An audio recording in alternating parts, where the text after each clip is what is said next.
తాకట్లో ఉన్న మీ బంగారాన్ని విడిపించి ఆ రోజు ఆన్లైన్ ధరకే మేము కొంటాం. Sharma gold company.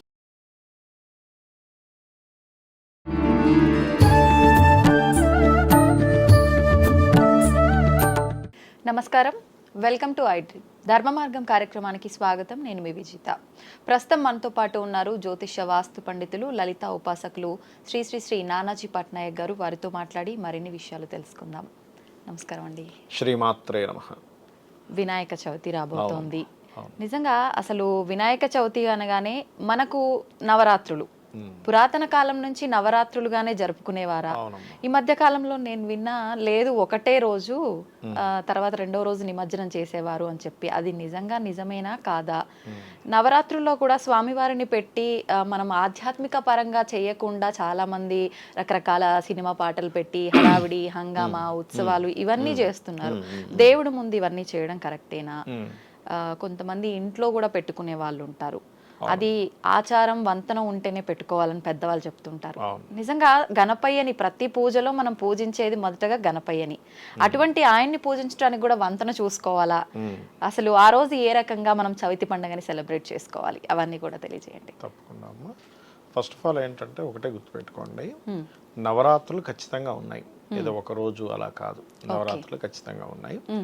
ఈ నవరాత్రులు గనక ఇంట్లో ఎవరైనా గణపతిని పెట్టుకొని గనక చేసినట్లయితే అసలు మనం ఈ అమ్మవారిది కానివ్వండి, గణపతిది కానివ్వండి ఎందుకు చేస్తాం ఇంట్లో పెట్టుకొని అంటే, మనకి ప్రత్యేకమైనటువంటి కొన్ని తిథులు ఉంటాయి. కొన్ని మాసాల్లో కొన్ని తిథి, ఈ తిథి నుంచి ఈ తిథి వరకు దైవీ కళలు ఎక్కువగా ఉంటాయి ఆ సమయంలో. ఇప్పుడు ఈ మాసంలో గణపతికి సంబంధించినటువంటి కళలు ఇంట్లో మనకి ఆ 9 days కనుక పెట్టుకోగలిగితే, కొంతమందికి కొన్ని ఇబ్బందులు ఉంటాయి. అలాంటప్పుడు కొంతమంది 3 రోజులు, కొంతమంది 1 రోజు, కొంతమంది 5 రోజులు, కొంతమంది 7 రోజులు ఇట్లా పెట్టుకుంటారు. అంటే ఇవి డేస్ కౌంట్ చేసుకోవాలా, రాత్రులు కౌంట్ చేసుకోవాలా? డేసే, అంటే 1 day మొత్తం 24 hours 1 day అట్లా తీసుకోవాలి. అయితే ఇక్కడ ఏంటంటే ఇంట్లో మనకి మీరు ఇందాక అన్నారు మాకు ఆచారం ఉందో లేదో అని. అసలు గణపతి విషయంలో కాదు, ఏ దేవతా విషయంలో కూడా ఆచారము మాకు ఉంది లేదు అనేటువంటిది ఉండదు. ఎందుకు అంటే చాలామంది ఇప్పుడు చూడండి, లక్ష్మీదేవి మాకు ఆచారం లేదంటారు. మరి నువ్వు డబ్బులు ఎందుకు తీసుకుంటున్నావు? పనికి నువ్వు డబ్బు తీసుకో, లక్ష్మీ అంటున్నాం కదా, లక్ష్మీ స్వరూపంగా తీసుకుంటున్నాం కదా. అట్లా కదా. ఏంటంటే గణపతి మనకి ఇంకొక గొప్ప విషయం ఏంటంటే, మనం ఇంట్లో ఎవరైనా చనిపోయినప్పుడు పితృకర్మలు చేసేటప్పుడు కూడా గణపతి పూజ చేసేకే చేస్తారు. గణపతి పూజ చేయకుండా అసలు ఏదే ఉండదు, గుర్తుపెట్టుకోండి. ఏ కార్యక్రమం కూడా జరగకుండా ఉండదు. రెండవది ఏంటంటే, మీరు ఇందాక అన్నట్టుగా సినిమా పాటలు రకరకాల ఇవి పెడుతూ ఉంటారు చూసారా, అదంతా మనం డైవర్షన్ అవుతున్నాంగా. సినిమా పాట వినడం తప్పు కాదు. ఇప్పుడు ఎలా అంటే చెప్తాను చూడండి, చిన్న ఎగ్జాంపుల్ చెప్తాను చూడండి. ఎక్కడో ఏదో ఒక పెళ్లి జరుగుతుంది అనుకోండి, అక్కడికి వెళ్ళి మీరు చావు గురించి మాట్లాడతారా? ఎక్కడేదో ఒక చావు జరుగుతుంది, అక్కడ పోయి మీరు జోకులు వేస్తారా? లేదు. ఎందుకు వేయము? అది సందర్భం కాదు. కరెక్ట్ వర్డ్ వాడారు. అది సందర్భం కాదు, సమయం కాదు, సందర్భం కాదు.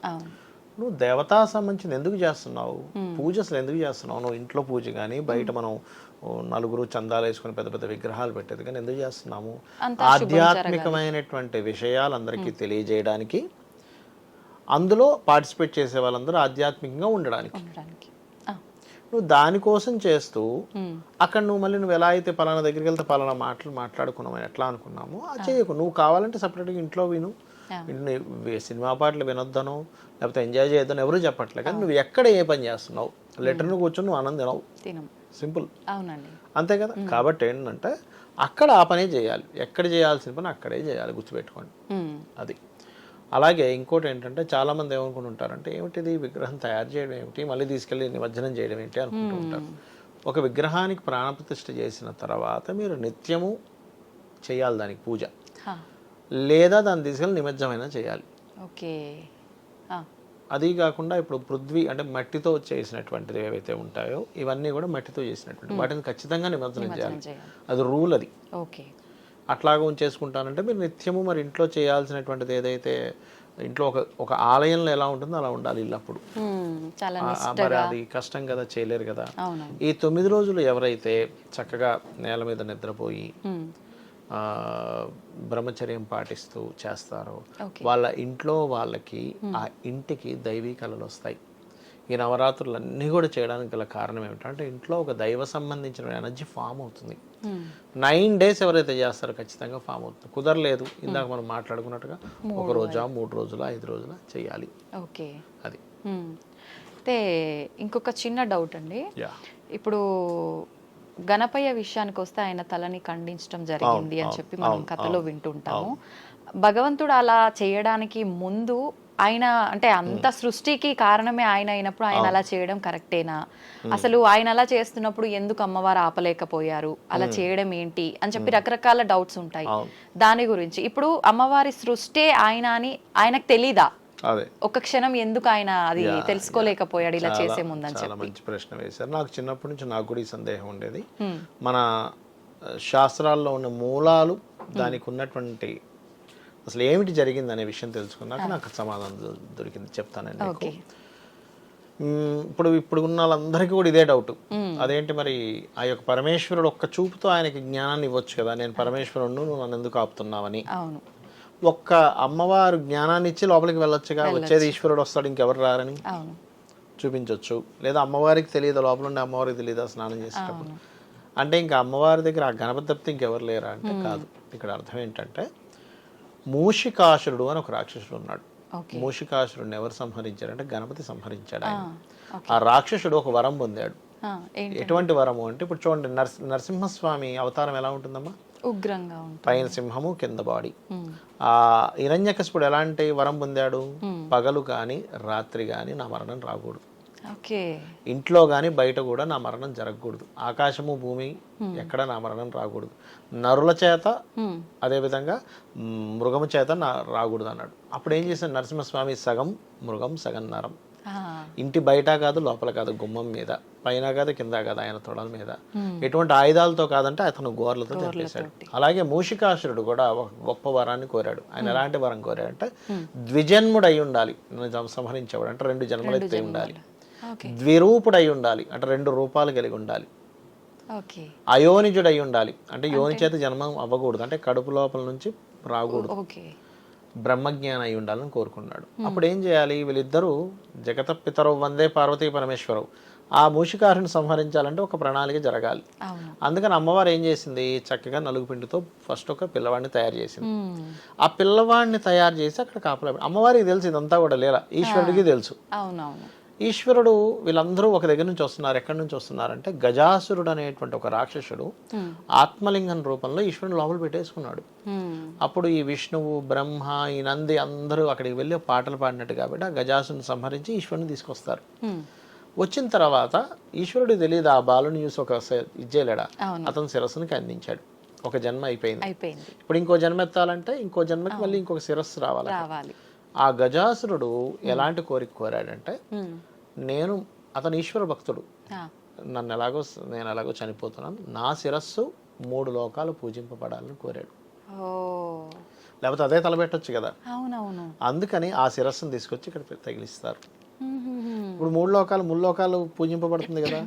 2 జన్మలు అయ్యాయిగా, 2 రూపాలు అయ్యాయిగా శిరస్సు. ఇది అయోనిజుడు అయ్యాడుగా, యోని నుంచి జన్మించలేదు, చక్కగా ఇదైంది. బ్రహ్మజ్ఞానం అయ్యాడుగా. ఇలాంటి 4 క్వాలిటీస్ ఉన్నటువంటి వ్యక్తితో ఆ మూషికాసురుడు సంహారం జరగాలి.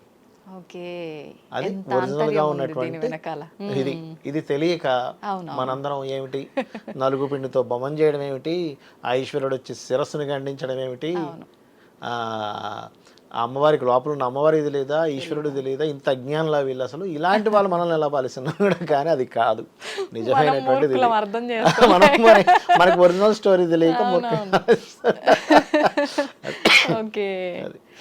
ఇప్పుడు ఆ రోజు ప్రత్యేకించి గణపయ్యకి రకరకాల పత్రాలతో పూజిస్తుంటారు. ఇది దీని వెనకాల కూడా అంతర్యమైనది.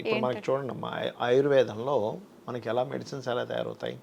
మూలికలు, ఆకులు, పత్రాలు, మూలికలు కదా.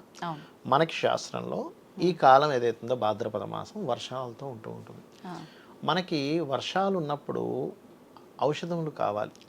అవి రకరకాలుగా వస్తాయి. అలాగా కొన్ని స్మెల్ ద్వారా వస్తాయి మనకి.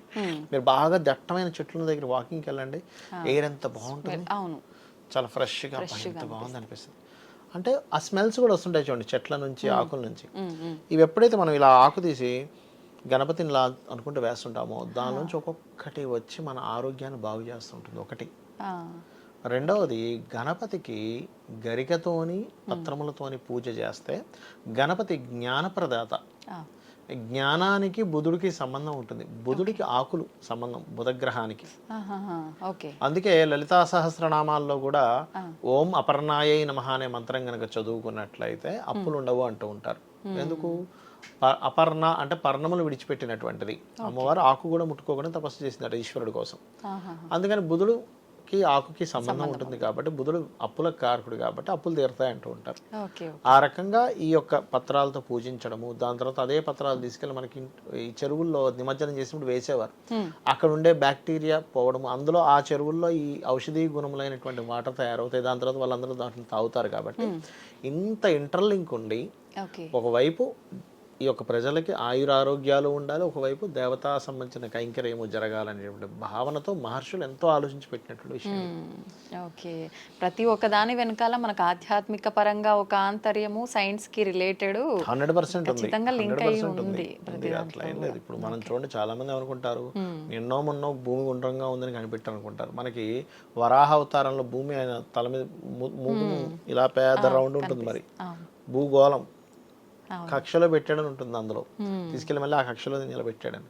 మరి అప్పుడు వేల సంవత్సరాల క్రితంగా ఉన్నటువంటి వాటి మీద భూమి గుండ్రంగా ఉన్నట్టు ఎందుకు ఉంది? ఇంకా కొన్ని వాటిల్లో అయితే భూమి గుండ్రం కంటే కొంచెం కోడిగుడ్డ ఆకారంలో ఉన్నది కూడా గీశారు.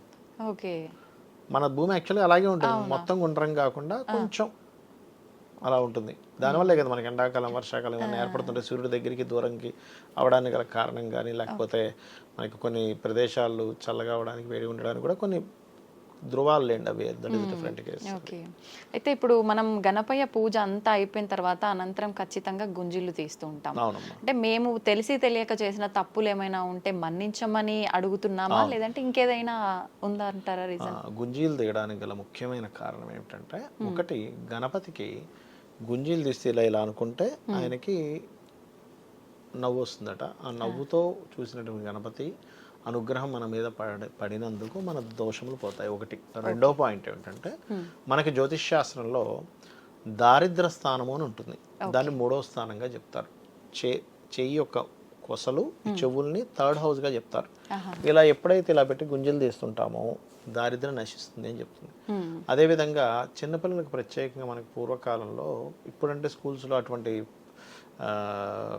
ఎవరైనా పిల్లలు అల్లరి చేసిన లేకపోతే హోంవర్క్ రాసుకోకపోయినా అలాంటి శిక్షలు ఇవ్వట్లే. దానివల్ల ఏమవుతుందంటే నర్వస్ సిస్టమ్ బాగా పనిచేస్తుంది, బుద్ధి బాగా వీక్షిస్తుంది ఎవరైనా సరే గుంజీలు కానీ చేస్తే చెవులు ఇలా పట్టుకొని. అందుకని 2 రకాలుగా, అంటే మనకి బుద్ధి వికసన జరుగుతుంది, రెండవది మన దారిద్రము తొలగుతుంది కాబట్టి అది చేయమని చెప్తారు. ఓకే, ఇప్పుడు చవితి రోజు చంద్రుని చూస్తే నీలాప నిందల పాలవుతారు అని చెప్పి అంటుంటారు కదండి. ఓన్లీ అది ఆ రోజైనా వినాయక చవితి రోజే వర్తిస్తుందా, ప్రతిసారి వచ్చే చవితికి వర్తిస్తుందా? అంటే పార్వతీదేవి ఇచ్చినటువంటి శాపంలో ప్రతిరోజు అని ఇచ్చేసింది ఆవిడ స్టార్టింగ్ లో. అంటే వినాయకుడిని చూసి చంద్రుడు నవ్వుతాడా అని. అప్పుడు ప్రజలందరికీ కూడా అసలు భయాందోళన మొదలయ్యి, ఏమిటి చంద్రుని చూడకుండా ఎలా ఉంటాం, పరిస్థితి ఏమిటని. అప్పుడు అతని యొక్క ఏదైతే శాపం ఉందో దాన్ని ఉపసంహరిస్తూ చవితి రోజు మాత్రమే చెప్పడం జరిగింది. మనకి శ్రీకృష్ణ పరమాత్మకి సంబంధించిన దాంట్లో ఒకసారి ఆ యొక్క శ్రీకృష్ణ పరమాత్మ చవితి చంద్రుడిని చూశాడని, ఆయన మీద మనకి శమంతకమని దానికి సంబంధించినటువంటి ఆయన అపహరించాడనేటువంటి దోషం వచ్చిందని ఆయన వెళ్ళి యుద్ధం జరగడం అదంతా మనకు తెలుసు. అంటే ఏమిటంటే ఇవన్నీ ఎందుకు అంటే, ఇప్పుడు కొన్ని కాలంలో కొన్ని ధర్మాలు ఉన్నప్పుడు ఆ ధర్మాలకు ఎవరు అతీతులు కాదు భూమి మీద పుట్టినప్పుడు. దీని గురించి ఇంకో వీడియో కూడా చెప్తాను నేను. కాలంలో ధర్మానికి, పార్వతీదేవికి కూడా ఉంటుంది ఒక రకమైన ధర్మం, నువ్వు మీరినందుకు నువ్వు భూమి మీదకి రమ్మని పరమేశ్వరుడు చెప్తా. దాని మీద ఇంకో వీడియో చెప్తాను మీకు. అంటే ధర్మంకి సంబంధించిన విషయం వచ్చింది కాబట్టి చెప్తున్నాను. ఇక్కడ ఏంటంటే ఆ కాలంలో ఆ ధర్మం అక్కడ అలా వచ్చింది. సాక్షాత్ విష్ణువు కూడా మనకి ఇక్కడ శ్రీకృష్ణ పరమాత్మగా వచ్చినప్పుడు ఆయన ప్రూవ్ చేయాల్సిన పరిస్థితి. అంటే మనకి చెప్పడం ఏంటంటే సందేశం అక్కడ, మనమైనా సరే మానవ మాత్రులుగా నీకు కూడా ఏదో ఛాలెంజింగ్ వస్తుంది, నీ మీద ఒక నింద పడవచ్చు, నువ్వు ప్రూవ్ చేసుకోగలగాలి. ఆయన ఏం చేశాడు, బాధపడుతూ కూర్చోలే కృష్ణుడు, అయ్యో నా మీద నీలాప నిందలు వచ్చాయి, నేను పట్టుకుపోలేదు కదా, నేను ఆ శమంతకి మంది దోచుకున్నా అన్నారని ఏడ్చుకుంటూ కూర్చోలే. అది ట్రేస్ చేశాడు ఆయన. అడవికి వెళ్ళాడు, ఏం జరిగింది ఏంటని చూశాడు. జాంబవంతుడు ఎత్తుకెళ్ళాడన్న విషయం మొత్తం మీద అర్థమైంది. అక్కడికి వెళ్ళాడు, ఆయనతో 18 రోజులు ఎంతో యుద్ధం చేశాడు. మొత్తం మీద ఆయన ఆనందించాడు. అంటే పూర్వజన్మలో ఆయన యొక్క వరం, నీతో యుద్ధం చేయాలని అనుకున్నాడు రాముడితో. కృష్ణావతారంలో జరిగింది. అన్ని ఇంటర్లింక్ ఉంటాయి. అంటే మనకి చెప్పడం అన్నమాట. భూమి మీదకి ఆ యొక్క మహావిష్ణువు వచ్చి రామావతారంలోని కృష్ణావతారంలో చెప్పాడు ఆయన, అయ్యా నేను ఇట్లా బ్రతికి చూపిస్తున్నా, నాకు అన్నీ జరుగుతాయి, భూమి మీదకి వచ్చాక మీకు కూడా అన్నీ జరుగుతాయి. శిశుపాలుడు శ్రీకృష్ణ పరమాత్మ అంత వ్యక్తిని పట్టుకొని 100 మాటలు అంటాడు. అంటే ఏమిటి, నిందలు అందరికీ పడతాయి, తప్పవు ఎవరికైనా. రకరకాల వ్యక్తులు ఉంటారు, మనం అర్థం చేసుకోవడానికి ఇవన్నీ కూడా భగవత్ లీలలు. ఓకే. అయితే చాలా మంది మనం వినాయక చవితి ముందు రోజే కొంతమంది ముందు రోజే పూజకు సంబంధించిన సామాగ్రి విగ్రహంతో పాటు తెచ్చి పెట్టుకుంటారు. అలా పెట్టుకున్నప్పుడు ఆ రోజు నుంచి మనం కౌంట్ చేసుకోవాలా, లేదు అంటే మనం ఎప్పుడైతే పూజ ప్రారంభించి పూజ చేసామో చవితి ఆ రోజు నుంచి లెక్కలోకి తీసుకోవాలంటారు? ఇది మంచి ప్రశ్న సార్. దీనికి నేను మీకు ఒక ఇది ఇస్తాను. ముందు రోజే మనం ఇల్లుని శుభ్రపరచుకోవాలి. ఇల్లు శుభ్రపరచుకునేటప్పుడు కూడా ఎలా అంటే స్నానం చేసి శుభ్రపరచుకోవాలి. చాలా మంది ఏం చేస్తారంటే ముందు శుభ్రపరిచి చేసుకొని స్నానం చేసుకుంటా అంటారు. తప్పది. స్నానం చేయకుండా చీపురు ముట్టుకోకూడదు. చీపురు కూడా మంగళ స్వరూపమే, చేట కూడా మంగళ స్వరూపమే. ఒక దేవతను ఎలా అయితే మనం పూజ గదిలోకి ఎలా వెళ్ళామో స్నానం చేయకుండా చీపురు ముట్టుకోకూడదని శాస్త్రం. తెలియదు చాలా మంది. అవునండి. శుభ్రపరచుకున్న తర్వాత ముందు రోజే మనం తెచ్చుకోవాలి వినాయకుడిని. తెచ్చుకున్నాక ఆ రోజు నుంచి లెక్కలోకి రాదు. ఎందుకంటే మీరు అక్కడ దాన్ని ఏమి ప్రాణప్రతిష్ఠ ఏం చేయట్లేదు కదా, కాబట్టి వినాయక చవితి రోజు నుంచే లెక్కలోకి వస్తుంది. ఓకే. ఈ పూజ దీపారాధన అంతా కొంతమంది ఆ రోజు సాయంత్రం చేస్తుంటారు, కొంతమంది ఉదయాన్నే చేస్తుంటారు. ఎలా చేయాలంటారు అసలు? శాస్త్రాల్లో చెప్పింది అయితే గణపతి యొక్క ఆరాధన, నిత్యం చేసే గణపతి యొక్క ఆరాధన ఉదయం చేస్తూ మధ్యాహ్నం విశేషంగా చెప్పబడింది గణపతి ఆరాధన విషయంలో. కొంతమంది ఏంటంటే ప్రాతకాలంలో చేస్తారు. ఇక్కడ ఏంటంటే ఏ కాలంలో చేస్తున్నాం అనే దానికంటే కూడా మనం ఎంత శ్రద్ధగా చేస్తున్నాం, అసలు పూజ అనే దానికి అర్థం ఏమిటనే విషయం మనం తెలుసుకోవాలి. పూర్వ జన్మ వైభవాన్ని జనింపజేసేది పూజ, లేదా పూర్వ వైభవాన్ని జనింపజేసేదాన్ని పూజ అంటారు. మీరు పూజ చేస్తున్నాము అన్నప్పుడు పూజ అంటే ఏమిటని కంప్లీట్గా తెలుసుకొని నేను పూజిస్తున్నాను, ఆ భగవత్ స్వరూపం అక్కడ ఉంది, నేను నన్ను ఎంత మనస్ఫూర్తిగా పూజిస్తున్నాను, ఎంత శ్రద్ధతో పూజిస్తున్నాను, ఇది తప్పితే ఇంకోటి ఉండకూడదు. అప్పుడు మీకు ఆ పూజ ఫలిస్తుంది. ఇంకోటి అంటే పూజ గురించి వచ్చింది కాబట్టి చెప్తున్నాను నేను మీకు. పూజలు ఫలించకపోవడానికి అనేకమైనటువంటి కారణాలు ఉంటాయి.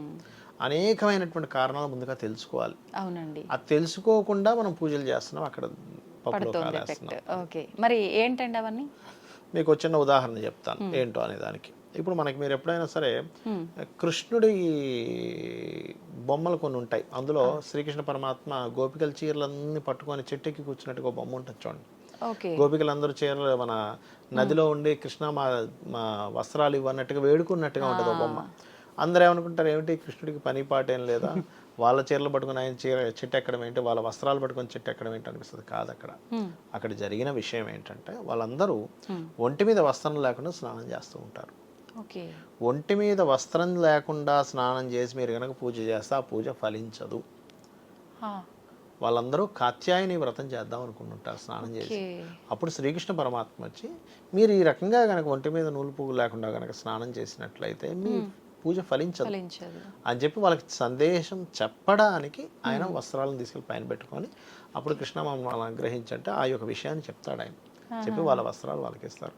చాలా మందికి తెలియక ఏం చేస్తారంటే షవర్స్ కిందది మొత్తం దిగంబరంగా స్నానం చేసి అబ్బాయి హ్యాపీగా చేసుకుని పూజ చేస్తారు. ఆ పూజ అస్సలు ఫలించదు, గుర్తుపెట్టుకోండి. కౌపీన ధారణం అంటారు, అంటే కౌపీనం కట్టుకోవాలి. కౌపీనం లేదు ఇవాళ రేపు లో దుస్తులు ధరించవచ్చు, తప్పేం కాదు. కానీ ఏ దుస్తులు లేకుండా గనక మీరు స్నానం చేసి పూజ చేశారో పుణ్యం రాకపోగా పాపం వస్తుంది. ఇదొకటి. ఇవాళ రేపు మనకి అయ్యప్ప స్వామి దీక్షలు తీసుకుంటున్నారు, కుట్టిన వస్త్రం ధరించకూడదు దీక్షలో ఉన్నప్పుడు. ఏకవస్త్రం లేదా కింద ఒక పంచె పైన ఒక పై వస్త్రం వేసుకోవాలి. కుట్టిన వస్త్రం ధరించినట్లయితే దీక్షా నియమాల్లో ఒకటి, నార్మల్ కాదని చెప్పేది, కుట్టిన వస్త్రం ధరించినట్లయితే దిగంబరంగా పూజ చేసిన ఫలితం వస్తుంది, గుర్తుపెట్టుకోండి. దిగంబరంగా చేసిన ఫలితం అని చెప్పబడింది. అలాగే మరొక విషయం ఏంటంటే పూజ ఎందుకు ఫలించట్లేదు అంటే మీరు సూర్యోదయం తర్వాత మీరు స్నానం చేసి పూజ చేస్తే ఎక్కడ ఫలిస్తుంది? సూర్యోదయం తర్వాత చేసేటువంటి స్నానం కిందకి రాదు, తెలీదు. అట్లా రకరకాలు ఉన్నాయి. ఇంత క్షేత్రాలకు వెళ్తారు, అక్కడ ఏదో సముద్రం ఉన్నదో కనిపిస్తే డింగిన బేర్లు మునిగేసి వస్తారు. అట్లా మునగకూడదు. దానికి ఒక మంత్రం ఉంటుంది, పిప్పలాద సముత్పన్నే కృత్యేలో ఒక భయంకరమైన మంత్రం ఉంటుంది. అది చేసుకుని వెళ్ళాలి. చాలా మంది చేసే మిస్టేక్ అంటే ఆ క్షేత్రానికి వెళ్ళామండి మాకు ఫలితం రావట్లేదు అంటే, ఎందుకు రాదు? క్షేత్రంలోకి వెళ్ళారు, మీ ఇక్కడ కొంత పుణ్యాన్ని సంపాదించుకున్నారు, లేకపోతే ఇన్ని రోజులు పూజ చేసిన పుణ్యం ఉంది, మీరు ఆ మంత్రం చదవకుండా ఒక రాయి వేసి మంత్రం చదవకుండా మీరు వెళ్ళారు, కాలు పెట్టారు, మీరు చేసిన పుణ్యం మొత్తం అది లాగేసుకుంటుంది. అదేది మనం ఇంత సంపాదించి బ్యాంక్ హ్యాక్ అయినట్టుగా. సీరియస్గా ఇది ఎంతమందికి తెలుసు? పూజ ఎందుకు ఫలించట్లేదు అంటే ఇట్లాంటి తప్పులు అన్నీ చేస్తున్నందుకు పూజలు ఫలించట్లే. అది అంటే ఎంతసేపు ప్రతి ఒక్కరు కూడా ఏం పూలు వాడాలి, ఏం నైవేద్యం పెట్టాలి, ఎలా డెకరేట్ చేయాలి, దీనిపైన ఉంటుంది ఫోకస్ అంతా. గానీ ఇవన్నీ తెలియనటువంటి విషయాలమ్మా అవి. ఇప్పుడు పలానా పుష్పాలతోని పలానా పత్రాలతో చేయడం అనేది తాంత్రికం. కానీ నువ్వేం మిస్టేక్ చేస్తున్నావు? ఇప్పుడు మీ చిన్న ఎగ్జాంపుల్ అమ్మా, మీ దగ్గర ఒక బ్యాంక్ అకౌంట్ ఉంది, ఫోన్ ఉంది. ఫోన్ అందరికీ ఇస్తారా? మీరు ఎక్కడ పెడితే అక్కడ పెడతారా? పెట్టరు. ఎందుకు పెట్టరు? దాంట్లో చాలా సీక్రెట్స్ ఉంటాయి, ఎవరైనా హ్యాక్ చేయొచ్చు. కార్డు ఎవరు పెడితే వాళ్ళు ఏమో, ఎందుకు? అది హ్యాకింగ్కి గురయ్యే ఛాన్స్ ఉంది. అలాగే మన పుణ్యము కూడా హ్యాక్ అవుతుంది. అది చాలా మంది తెలియదు అది అట్లా. మరి ఇప్పుడు పూజల విషయంలో అయినా, ఇప్పుడు ప్రత్యేకించి నవరాత్రుల విషయంలో అయినా, మనం చేసిన ప్రతి దానికి ఫలితం పొందాలంటే ఇప్పుడు మీరు చెప్పిన వాటితో పాటు ఇంకేమైనా మనం పాటించాల్సి ఉంటుందా? ఒకటమ్మా, ఒకటి గుర్తుపెట్టుకోండి, ఎప్పుడైనా కూడా మనము ఏమి చెయ్యాలో ఎంత అవసరమో, ఏమి చెయ్యకూడదో తెలియడం కూడా అంతే అవసరం. అది చాలా ఇంపార్టెంట్, గుర్తుపెట్టుకోండి. ఏం చేయాలో తెలుసుకోవడం ఎంత అవసరమో, ఏం చేయకూడదు అనేది తెలుసుకోవడం డబల్ అవసరం అమ్మ. ఎట్లా అంటే చెప్తాను చూడండి. ఇప్పుడు మీకు పూజ విషయమే మనం తీసుకుంటున్నాం కదా. పూజ చేసేటప్పుడు మనకు శాస్త్రం ఏం చెప్పిందంటే, పూజ గదిలో కూర్చున్నప్పుడు ప్రశాంత చిత్తుడుగా ఉండమని చెప్పింది. మీరు పూజ గదిలో కూర్చొని భార్య ఏంటి అక్కడ ఏదో చేస్తుంది, లేకపోతే పిల్లలు ఏదో చేస్తున్నారు, ఫోన్లో వీడెవడో నన్ను తిడుతున్నాడు, లేకపోతే ఇంకోటి ఏదో సంథింగ్ వీడు వెంటబడుతున్నాడు, ఇంకోటి ఏదో అనుకొని మీరు కనుక కోపగించుకుంటే, శాస్త్రంలో ఉన్న విషయం చెప్తున్నాను గుర్తుపెట్టుకోండి, కోపగించుకుంటే తక్షణమే ఆ పూజను అక్కడికి వదిలేసి ముండనం చేయించుకోమని చెప్పింది శాస్త్రం. గుండు కొట్టించుకొని 3 రోజులు బాధపడాలట. మీరు ఆ రకంగా కనుక పూజ చేస్తే దేవత అక్కడి నుంచి లేచి వెళ్ళిపోతుంది. కొంతమంది ఏం చేస్తారు, పూజ చేస్తూ సైకిల్ చేస్తుంటారు. ఏంటి నువ్వు ఎందుకు, నువ్వు పూజ ఎందుకు చేస్తున్నావు ఈ సైకిల్ చేయడానికి అయితే? రెండోది పూజ చేస్తూ గబుక్కున్నారు, రాయ్ ఎందుకు రా పని చేస్తున్నావు అని వెళ్ళిపోతుంది దేవత. అక్కడి నుంచి ఉండదు మీకు. చేయకూడదు అట్లా. ప్రశాంతంగా పూజ చేస్తున్నావు అంటే దేవత అక్కడ ఉంది. ఆ కైలాసంలో శివుడు ఎలా ఉన్నాడో అక్కడ ఉన్నాడు శివుడు, అమ్మవారు అక్కడ ఉంది, ఆ మహావిష్ణువు అక్కడ ఉన్నాడు.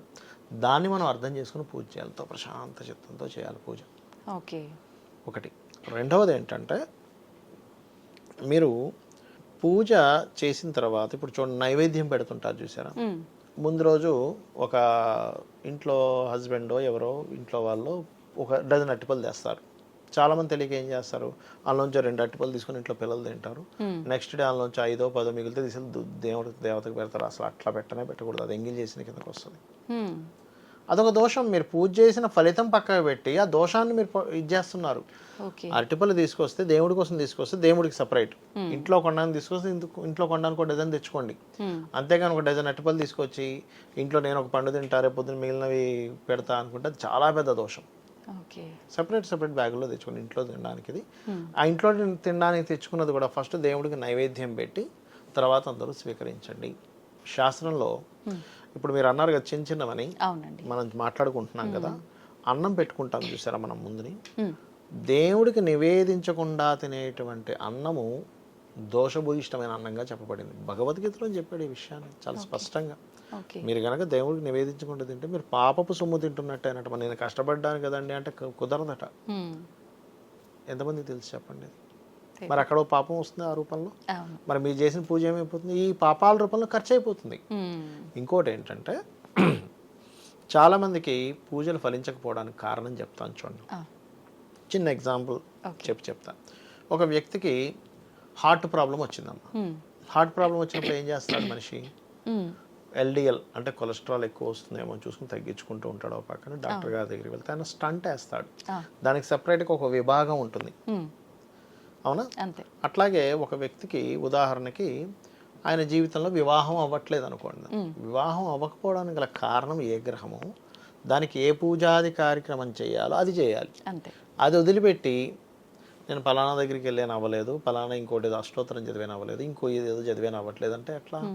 అది ఎలా ఉంటుందంటే హార్ట్ ఆపరేషన్ చేసే డాక్టర్ దగ్గరికి వెళ్ళకుండా, కార్డియాలజిస్ట్ దగ్గరికి వెళ్ళకుండా మీరు ఇంకోటి ఏదో పని చేసినట్టుగా ఉంటుంది పరిస్థితి. న్యూరో సర్జన్ దగ్గరకో లేకపోతే మోకాలు నొప్పులున్న వాళ్ళ దగ్గరికి వెళ్ళి నాకు ఇది ఉందండి అంటే ఆయన ఏం చేస్తాడు? అంతే. అది పర్టికులర్గా మీకు ప్రాబ్లం ఏంటి, మీరేం చేయాలనే విషయం తెలుసుకోవట్లే. నేను కొబ్బరికాయ కొట్టాను సార్, నాకు ఈ పని జరగలేదు అంటాడు. నువ్వు కొబ్బరికాయ కొడితే కొబ్బరికాయ కొట్టినందుకు ఏ ఫలితం రావాలి అది వస్తుంది. ఓకే. 10th ఎగ్జామ్ రాసిన కలెక్టర్ అవ్వలేదంటే ఎట్లా? కలెక్టర్ రాయాల్సిన ఎగ్జామ్ రాస్తే అప్పుడు అవుతావు నువ్వు కలెక్టర్. నేను ఎగ్జామ్ రాసిన కలెక్టర్ అవ్వలేను, ఎగ్జామ్ రాసిన కలెక్టర్ అవ్వలేదు. ఎట్లా ఉంటుంది అంటే కొంతమంది కొన్ని అపోహలు. మొన్న ఒక రోజు ఒక క్లయింట్ చెప్తాను చూడండి, ఆవిడకి ఏదో సంథింగ్ బిజినెస్ ఇంప్రూవ్మెంట్స్కో దేనికో నేను లలిత సహస్రనామాల్లో ఇది చేసుకోండి అన్న. వారం రోజుల తర్వాత 10 రోజుల తర్వాత గురువు గారు నేను ఆ నామం చేసుకున్నా నాకు బంగారం పోయింది అన్నది. నేను అన్నాను, అమ్మ నామం చేసుకున్నందుకు బంగారం పోవడం కాదు, అట్లా అయితే ఇప్పటి వరకు కొన్ని లక్షల మంది లలితా సహస్రనామం చేస్తున్నారు. లలితా సహస్రం నామం చేసి ప్రతి ఒక్కరికి బంగారం పోవాలిగా, మరి నీకు బంగారం పోయేది రాసి పెట్టింది లేదా? పెద్దదేదో పోవాల్సిన దాన్ని ఇంత చిన్న దానిలో పోగొట్టాడు భగవంతుడు. అంతేగాని నామం చేసుకున్నది బంగారం పోవడం కాదు. అలా అని పోయిన వాళ్ళందరూ బంగారం నామం చేస్తున్నారా? బంగారం పోయిన వాళ్ళందరూ లలిత సహస్రనామాలు చేస్తున్నారా? కాదు. పోయిన వాళ్ళందరూ చేయట్లేదు, చేస్తున్న వాళ్ళందరూ పోవట్లేదు. అంటే మీరేంటి లాజిక్ పట్టుకోవాల్సింది ఏంటంటే మీకు ఎక్కడో కర్మలో పోయేది ఉంది, మీరు ఎక్కడో అజాగ్రత్తగా ఉన్నారు, అశ్రద్ధగా ఉన్నారు, ఎక్కడో జరిగింది, అది పట్టుకోండి. ఇది కాదు మీరు అర్థం చేసుకోవాల్సిందని. అంటే మనిషి రకరకాలుగా అర్థం చేసుకుంటాడు. మనం ఏదైనా చేసినప్పుడు ఏమైనా జరిగితే దీనికే జరిగింది, దీనివల్లే జరిగిందేమో, అదేదో నేను ఎర్ర చొక్కా వేసుకుంటే వర్షం పడ్డాడు అన్నట్టుగా ఉంటుంది పరిస్థితి. కాబట్టి ఏవేవో డాట్స్ కలిపేసుకొని అజ్ఞానంలో కొన్ని అనుకుంటాం, అది తెలుసుకోగలగాలి. దెన్ షీ రియలైజ్, అవునండి కరెక్టే, నాకు దానివల్ల కాదనిపించింది కానీ ఎందుకు నాకు చెప్పుకోవాలనిపించింది అన్నదా. అది నిజంగా ఏం చేసినా అది మంచి అయితే ఎక్కువ మనం ఏం పట్టించుకోం, కానీ ఏదైనా చెడు జరిగింది అంటే ఖచ్చితంగా ఫోకస్ అంతా దీని వల్లే, ఇది ఇంకోసారి చేయొద్దు అనే కాన్సెప్ట్ లోనే వెళ్తారు. చాలా మంది నన్ను అడిగారు, ఏమండి మీరు లలితా సహస్రనామాలు చేస్తే అమ్మవారు ఎంతో మంచిదని ఏ ప్రామాణికతతో నాకు చెప్తున్నారండి అన్నారు చాలా మంది. ఆ నామాల్లోనే ఉందయ్యా, నామపారాయణ ప్రీత నంది విద్యా నటేశ్వరి అని ఉంది. నామపారాయణ ప్రీత, నా నామాన్ని చేస్తే నేను ప్రీతి చెందుతానని ఉంది. ఆవిడే చెప్పిందిగా, వసిన్యాది వాగ్దేవతలే చెప్పారు నామపారాయణ ప్రీత అని. ఆవిడ నామాన్ని పలికితే ఆవిడ ప్రీతి చెందుతుంది. ఆవిడ ప్రీతి చెందితే ఆవిడ చూపు మన మీద పడుతుంది, మన మీద ఆవిడ చూపు పెడితే మన యొక్క జీవితం అద్భుతంగా మారుతుంది. అది. అయితే వినాయక చవితి రోజు ప్రత్యేకించి కలశ స్థాపన కూడా చేయాలండి, కలశారాధన ఇంట్లో చేస్తారమ్మా. అంటే కొంతమంది కలశం పెట్టుకునే అలవాటు ఉంటుంది, కొంతమందికి ఉండదు. వీళ్ళే పెట్టుకోవాలి, వీళ్ళు పెట్టుకోకూడదు అని ఏమీ లేదు. కలశం అనేటువంటిది ఏంటంటే మీ సంకల్పాన్ని మరింత దృఢపరుస్తుంది, ఇంకా నిష్టగా చేయాలి. అది చాలామంది నన్ను అడిగేవారు కూడా, ఎట్లా అంటే రామకృష్ణ పరమహంసకి ఒక మాల తిప్పితే దేవత ప్రత్యక్షం అయ్యేదట, తెలుసా? మీరు విన్నారు ఎప్పుడైనా? మీరు రామకృష్ణ పరమహంస గారు ఒక్క మాల తిప్పాడు అనుకోండి, లక్ష్మీదేవి గురించి లక్ష్మీదేవి కనబడేది, కాళికాదేవి గురించి ఒక మాల తిప్పితే కాళికాదేవి కనబడేది, విష్ణువు గురించి ఒక మాల తిప్పితే విష్ణువు కనబడేవాడు. ఆయనకి అసలు అట్లా ఎట్లా పాసిబుల్ సార్, మాకు ఎప్పుడు పాసిబుల్ అవుతుంది అంటే కంప్లీట్ కాన్సన్ట్రేషన్ దాని మీద పెట్టాలని చెప్పేవాడు. అది మాకు కుదరట్లేదండి కాన్సన్ట్రేషన్ అంటే ఒకటే మాట అంటాను నేను. ఒక మనిషి ఉన్నాడమ్మా, ఆ మనిషిని నీళ్ళల్లో తలబెట్టేసేయండి, కాన్సన్ట్రేషన్ ఎక్కడ ఉంటుంది? ఊపిరి మీద ఉంటుంది, ఊపిరి మీద ఉంటుంది, ఎప్పుడు బయటకు రావాలని ఉంటుంది, ఇంకెక్కడ పోదు కాన్సన్ట్రేషన్. అప్పుడు ఏ కాన్సన్ట్రేషన్ ఉంటుందో మంత్రం చేసేటప్పుడు కూడా ఆ కాన్సన్ట్రేషన్ ఉంటే రామకృష్ణ పరమహంస కనబడ్డట్టుగా మనకి కూడా కనబడుతుంది భగవంతుడు.